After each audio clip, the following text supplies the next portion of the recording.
Hello guys, what's up people of the world? This is Mix D and you're watching the Mix Derulo channel. In today's video, meron akong papakita itong conduction speaker na napakaliit.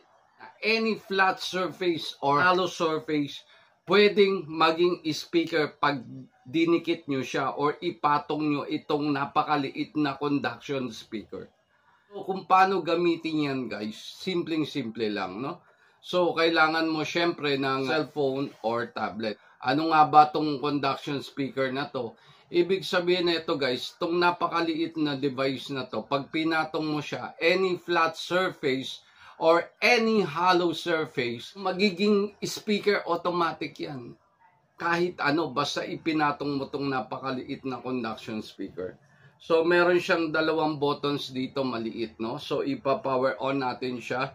Tapos, itatry natin siya na i-connect sa ating tablet. Okay. Okay, nag-Bluetooth mount na siya. So, meaning, nag-connect na siya sa ating tablet. So, ngayon, mag-play tayo. Pakinggan natin, guys, no?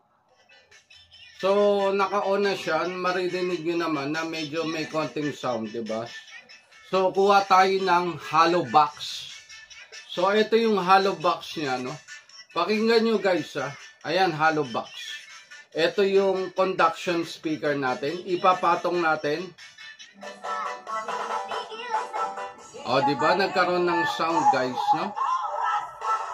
Yan yung effect niya.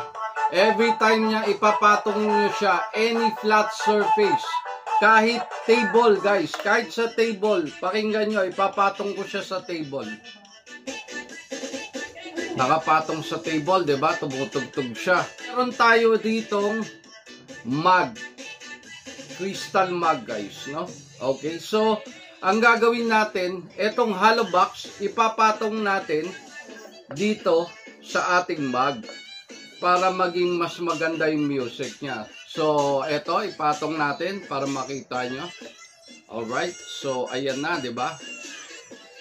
Ngayon, kunin natin tong conduction speaker na to. Ipatong natin, pakinggan natin kung paano yung tunog na mangyayari. O, di ba? Pwedeng-pwede, di ba? So, ayan yung pinaka-sound niya. Simpleng-simpleng materials lang yan, naging speaker, di ba? Ayos. Galing. Alright, so yan yung ating conduction speaker na napaka-unique, na napakagaling, na simpleng-simple lang itsura, napakaliit, napaka-compact, pero pwede mo rin siyang gamitin na halimbawa sa lamesa, sa marble top, sa kitchen top nyo, pwede rin siya sa wooden box, carton box, any hollow surface, pwede siya. Ayan, hawak ko pa lang siya, naririnig nyo na, di ba? Paano pa pag pinatong ko siya sa isang hollow surface, gaya nito. Oh, di ba? Ang galing, napaka-unique ng features niya. Okay, ulit. Ayan. Ipatong natin ulit. Alright, okay. Alright, so yan yung ating conduction speaker, guys, no? Ang galing, di ba? Alright, okay. Thank you very much guys for watching. Once again, this is Mix D saying keep on loving and keep on singing. Paalam! Salamat!